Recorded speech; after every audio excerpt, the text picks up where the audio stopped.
Assalamualaikum warahmatullahi wabarakatuh. Alhamdulillahirabbil alamin. Assalatu wassalamu ala sayyidinal karim Sayyidina Muhammadin wa ala alihi wa ala ashabihi wa ala man tabi'ahum bi ihsan ila yaumil. Alhamdulillah, pagi hari ini kita bisa belajar kembali untuk belajar bahasa Indonesia ya, muatan pelajaran bahasa Indonesia pada kali ini. Sebelum kita mulai, Ustaz mau tanya dulu nih, ada yang punya peliharaan hewan di rumah? Kambing, kucing, sapi atau mungkin ada yang punya peternakan sapi? Ada nggak? Kambing, ada peternakan kambing. Kalau di sekitarnya Ustaz ini ada peternakan kelinci sama ada peternakan bebek. Ada yang belum pernah lihat kelinci? Sudah pernah lihat semua ya. Di sana ada kelinci yang besar-besar dia, kelinci Australia yang kemudian diberi kandang-kandang, kemudian dipelihara dengan peternaknya nggak ngarit. Kalau zaman dulu harus mencari rumput, tapi sekarang udah nggak mencari rumput. Ini juga kakak sepupunya Ustaz ini juga ada yang ternak bebek. Di sana juga dari menetaskan telur kemudian nanti sampai membesarkan jadi bebek goreng. Kalau kalian jalan-jalan malam-malam kemudian makan bebek goreng, mungkin salah satunya adalah dari tempatnya kakaknya Ustaz ini. Kita lanjut ya. Hari ini kita akan mempelajari tentang pertumbuhan pada binatang. Setiap makhluk hidup ini memiliki ciri-ciri tertentu, namun kebanyakan makhluk hidup itu memiliki ciri-ciri yang sama, yang membedakan dengan makhluk hidup dan makhluk tak hidup. Ya, yang pertama adalah bahwa makhluk hidup itu bergerak. Kemarin kita sudah belajar bahwa tanaman itu juga bergerak ya. Tanaman bergerak walaupun pelan-pelan, mencari cahaya matahari untuk melakukan fotosintesis, atau itu putri malu gitu ya. Putri malu bergerak juga. Kemudian kalau kalian punya tanaman-tanaman yang merambat itu kan juga bergerak ya. Kemudian di samping bergerak, jadi untuk membedakan makhluk hidup dan makhluk tak hidup, kamu yang pertama, apakah benda itu atau makhluk itu bisa bergerak sendiri? Nah, kalau salah satu cirinya, kalau bisa bergerak sendiri itulah makhluk hidup. Kemudian yang kedua bernafas. Ya, bernafas. Tanaman juga bernafas, manusia bernafas, ikan bernafas dengan alat pernafasan yang berbeda-beda ya. Kemarin kita juga sudah mempelajari beberapa alat pernafasan untuk binatang. Kemudian selain bernafas juga berkembang biak atau bertambah banyak. Ada yang bertelur, ovipar, kemudian vivipar, melahirkan atau beranak, kemudian ovovivipar ya, bertelur dan beranak. Kemudian ada ciri-ciri yang berikutnya adalah tumbuh. Tumbuh ini bertambah besar. Kemarin sudah ya, pertumbuhan. Kita sudah belajar tentang pertumbuhan, bertambah tinggi, bertambah besar, bertambah berat. Kemudian makhluk hidup juga membutuhkan makan dan minum. Dan yang terakhir, ciri-ciri yang membedakan antara makhluk hidup dengan makhluk tak hidup adalah peka terhadap rangsang. Peka terhadap rangsang, seperti manusia ketika melihat cahaya yang terlalu terang maka akan menutup matanya, itu peka, ada rangsangan cahaya. Kemudian peka terhadap rangsang itu kemudian melakukan aksi atau melakukan gerakan yang itu bisa untuk mengurangi cahaya itu yang masuk. Begitu juga seperti putri malu dia, putri malu yang kemudian dipegang bergerak. Kemudian banyak sekali ya rangsang-rangsang yang kemudian bisa mempengaruhi pergerakan makhluk hidup. Dan ini adalah ciri-ciri yang membedakan antara makhluk hidup dan makhluk tak hidup. Ada 6, kita ingat-ingat: bergerak, bernafas, berkembang biak, tumbuh, makan, dan minum gitu ya. Yang terakhir, peka terhadap rangsang. Salah satu ciri yang utama adalah tumbuh. Nah, kita akan belajar tentang pertumbuhan pada binatang. Yang pertama adalah pertumbuhan ayam. Ada yang punya ayam di rumah? Kalau yang tahun kemarin ada tuh kelas 3 yang punya peternakan ayam, bapaknya punya peternakan ayam. Nah, ini bisa melihat setiap hari ya, bisa melihat setiap hari perkembangan atau pertumbuhan ayam. Ayam ini adalah salah satu makhluk hidup yang tubuhnya berbulu dan memiliki 2 buah kaki. Kemudian ayam juga ada paruh dan bernafas, memiliki paruh untuk makan gitu ya, untuk makan dan bernafas dengan paru-paru. Kemudian ayam ini berkembang biak dengan cara bertelur atau kita menyebutnya kemarin ovipar. Ayam juga mengalami perubahan bentuk mulai dari telur, kemudian ada ayam kecil, kemudian menetas ya, telur menetas menjadi ayam kecil, kemudian tumbuh semakin besar menjadi ayam dewasa. Yang mempengaruhi hewan ini tumbuh gitu ya, ada makanan dan minuman, sehingga menyebabkan ukuran tubuhnya bertambah, samping juga istirahat dan sebagainya. Kemudian ayam ini juga mengalami pertumbuhan semakin berat dan bersifat kemarin irreversible atau tidak dapat kembali lagi ke bentuk semula. Kemudian kucing ini juga termasuk makhluk hidup karena memiliki tadi 6 ciri-ciri yang saya tadi sebutkan. Mungkin ada yang punya peliharaan kucing. Nah, kalau kamu punya peliharaan kucing jelas paham ya.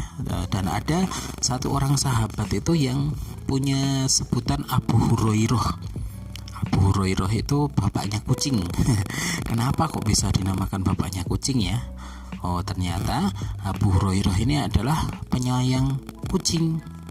Jadi karena dia saking sayangnya sama kucing, pernah suatu hari dia menemukan kucing rumahan yang lepas gitu ya. Kemudian dia pelihara sama Abu Hurairah itu. Dia dibawa kemana-mana kucingnya, sangat disayangi dia, sangat sayangi. Termasuk suatu saat ketika Abu Hurairah ini ngaji sama Rasulullah, belajar agama sama Rasulullah, kucingnya ini dimasukkan ke sakunya, dimasukkan ke saku bajunya. Terus pas di tengah-tengah pengajian, ini kucingnya malah keluar sambil meong gitu. Kemudian sama Rasulullah, anta Abu Hurairah ini, kamu adalah Abu Hurairah, bapaknya kucing, karena Abu Hurairah itu sangat sayang sekali sama kucing. Kucing ini berkembang biak dengan cara melahirkan atau beranak, kita menyebutnya vivipar. Nah, kulit kucing ini ditumbuhi rambut. Kucing ini bernafas dengan paru-paru. Kemudian berikutnya pertumbuhan di tema 3 ini adalah ikan. Ya, ikan adalah salah satu contoh makhluk hidup. Ikan ini bernafas. Ada yang menggunakan insang, ada yang menggunakan paru-paru ya. Ada yang ikan yang bernafas dengan paru-paru?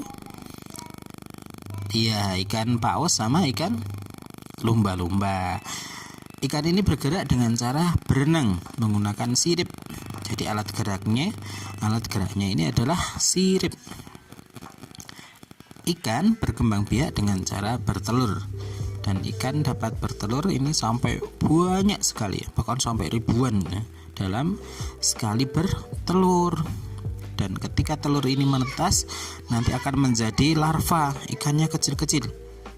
Kemudian larva ini akan tumbuh menjadi ikan kecil, kemudian ikan kecil menjadi ikan yang dewasa. Kemudian ikan ini mengalami pertumbuhan semakin besar. Ini bernafasnya dengan insang. Jadi kalau kamu menangkap ikan, maka kamu akan mendapati insang di sebelah mulutnya ya. Sebelah mulutnya itu ada insangnya. Kemudian ada dengan alat-alat bernafas yang lain juga. Ikan ini juga bergerak dengan cara tadi berenang, alat geraknya berupa sirip yang digunakan untuk bergerak. Kemudian hewan yang berikutnya adalah kupu-kupu. Kupu-kupu ini mengalami namanya metamorfosis. Metamorfosis dari tadinya ulat ya, ulat yang berbeda. Jadi kalau kamu melihat ulat dan kupu-kupu itu Mungkin kalau orang yang tidak mengetahui maka mungkin akan berbeda. Masa induknya kupu-kupu si indah itu dan anaknya ulat. Ini berbeda sekali ya. Tapi ternyata ulat ini mengalami namanya metamorfosis sempurna, di mana dia berubah menjadi kepompong gitu ya, atau pupa. Nanti kepompong ini kemudian menjadi makhluk yang berbeda. Kalau kita lihat di gambar ini gitu ya, kupu-kupu ini mulai dari telur ada daur hidupnya kupu-kupu. Nah, di sana ada telur, kemudian telur kupu-kupu ini menetas akan menjadi ulat.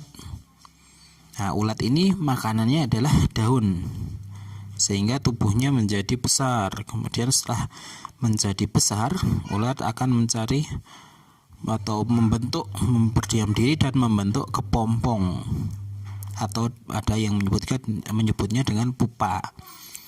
Setelah itu tubuh ulat ini akan keluar dari kepompong dan menjadi makhluk yang berbeda, menjadi kupu-kupu, berubah menjadi kupu-kupu. Dan nanti setelah menjadi kupu-kupu, nanti kupu-kupunya akan bertelur lagi dan terus ya, berputar terus seperti itu. Kalau di peternakan ulat sutra itu kadang tidak sampai kupu-kupu ya. Nah, jadi kepompongnya ini nanti diambil kemudian dijadikan kain sutra. Jadi banyak yang ulat menjadi kepompong, tapi kemudian kepompongnya ini diambil menjadi untuk dijadikan kain sutra. Tidak sampai menjadi kupu-kupu ya. Sampai kepompong saja. Walaupun ada yang kemudian tetap menjadi kupu-kupu. Kemudian yang berikutnya adalah katak. Katak ini memiliki tahapan juga mengalami metamorfosis, perubahan ya. Katak pertama dari telur menjadi berudu atau cebong, kemudian menjadi katak muda. Jadi katak muda itu katak yang masih punya ekor ya. Ada itu namanya katak muda, itu yang tadinya berudu seperti ikan, kemudian menjadi katak muda. Kemudian setelah menjadi katak muda yang punya ekor itu, maka nanti akan berubah menjadi katak dewasa.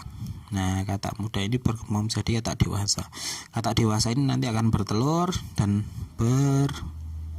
daur hidupnya seperti itu terus ya, berputar terus. Nah, seperti itu. Maka kamu jika ada kolam itu, maka kamu akan mendapati kadang kalau kolamnya terbuka ada telur-telur katak ya. Telurnya itu biasanya dibungkus kayak benang gitu ya. Ada telur-telur kecilnya, kemudian ada bungkusnya panjang gitu.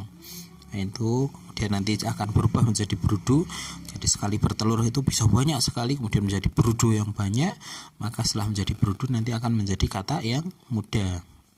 Nah, ini cepat sekali berkembang biaknya. Kemudian nyamuk ini juga mengalami metamorfosis yang sempurna karena mengalami masa menjadi pupa atau menjadi kepompong ya. Nyamuk ini memiliki daur hidup seperti hewan yang sebelumnya itu ya. Daur hidup nyamuk ini dimulai dari telur. Kemudian telur nyamuk berada di atas air.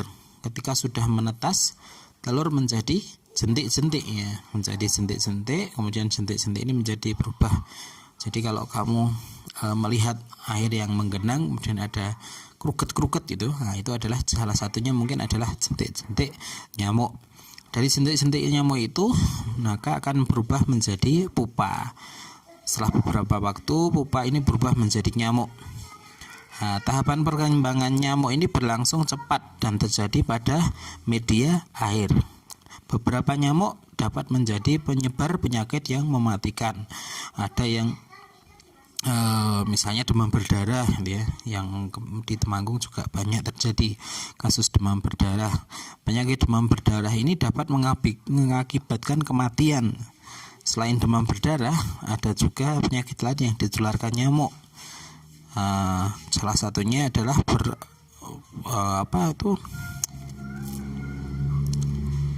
ada banyak ya, ada berapa. Kemudian selain ada itu apa namanya yang malaria dan sebagainya, itu ditularkan oleh nyamuk, penularannya melalui nyamuk. Salah satu penyebab berkembang nyamuk adalah banyaknya genangan air. Maka yang bisa kita lakukan agar tidak nyamuknya tidak berkembang dengan cepat, maka kita bisa membersihkan lingkungan serta membuang benda-benda yang sudah tidak dipakai agar tidak dijadikan tempat, tidak menjadi genangan air, kemudian tidak menjadi tempat perkembangbiakan nyamuk.